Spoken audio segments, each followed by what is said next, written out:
Donald Trump last night held an extremely troubling rally, and Justin Trudeau this morning noted how it was unacceptable and how it would never be acceptable in Canada. But it's what Justin Trudeau didn't say that matters most of all. Hey everybody, how's it going? Thanks for stopping by again. As you guys saw last night, it was all over the news, it was all over Twitter. I made a quick video about it last night as well. Donald Trump's rally last night was extremely troubling. The chants aimed at Ilhan Omar, the denial of her citizenship in effect, the denial of her right to critique the government without having her citizenship questioned, and all of this being on the fact that she's a woman of color, she's openly Muslim, she wears a hijab, all of that unacceptable, utterly unacceptable. And it was rooted in the previous attack by Donald Trump aimed at Ilhan Omar and some of her colleagues, suggesting that they all go back to where they came from.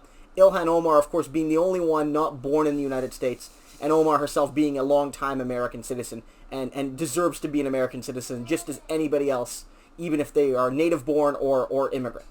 And Justin Trudeau this morning came out and criticized that rally, criticized the "Send Her Back" chant, criticized that as unacceptable, saying it was troubling, and saying that in Canada such a thing would not be acceptable. And that's good that Justin Trudeau said that. As you guys know, I'm a New Democrat. I don't make a lot of positive videos on Trudeau, but it was good he said that. But I'm still deeply unsatisfied with his approach. Justin Trudeau has refused thus far to call Donald Trump and his most fervent supporters what they are, which is racist, which is white supremacist, which is white nationalist, which is Christian nationalist, or any or all of a combination of those. That's what Justin Trudeau needs to do. It's more than unacceptable. It's more than troubling. You know, CBC reporters have covered his comments. It's been, you know, they are what they are. But Justin Trudeau needs to say more here. He needs to call Donald Trump a racist. And the reality is that some people will criticize my position here, saying that Justin Trudeau needs to follow the diplomatic realities. And if he doesn't, Donald Trump will punish Canada and he'll take retribution on Justin Trudeau and his party and so on and so forth. But we have to ask ourselves, at what point does the language of diplomacy become a language of complicity in racism and white supremacy? At what point does Canada, who supposedly proclaims to be a world leader on issues of human rights and human dignity and human equality, become complicit when we hide behind diplomacy as the reason we don't talk about the white supremacist actions and rhetoric of Trump and his most fervent supporters? At what point does that happen? And I have to think, guys, if I'm being honest, we've crossed that line. We've crossed that line. With the camps and with Trump's remarks about Ilhan Omar and other sitting congresswomen, we have crossed that line.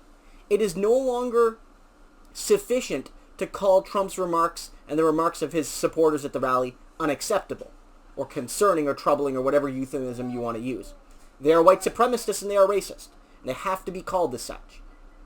Justin Trudeau, in that sense, isn't showing leadership. He's not showing leadership as the Canadian Prime Minister, and he's not showing leadership as, again, supposedly this world leader. Justin Trudeau has talked about it. The world needs more Canada. You know, Canada is here to help. But Canada's not here to help if we mask the language that needs to be used in this moment, which is that Trump is a white supremacist and a racist. 100%.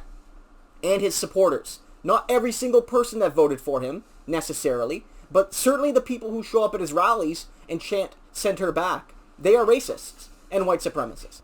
And in Canada, the only party leader who seems to be willing to call Trump and his supporters what they are is Jagmeet Singh.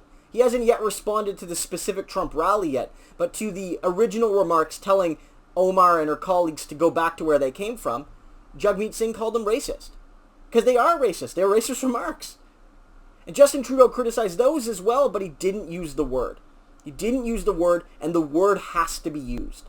And again, I can't say this enough, this claim to diplomacy cannot be used to justify our cowardice at using the terms to describe what Trump really is. So we need some real leadership here.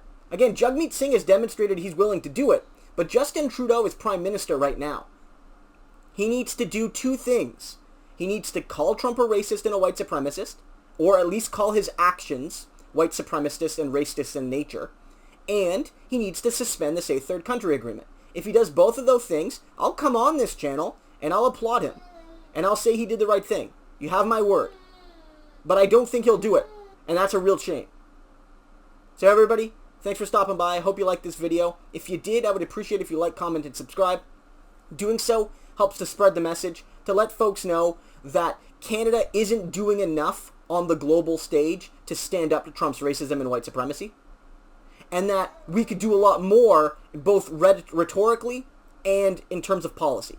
And for the same reason, I would appreciate your support on Patreon. Support on Patreon is really vital for any creator, but especially when you cover controversial topics like this, it becomes extremely important.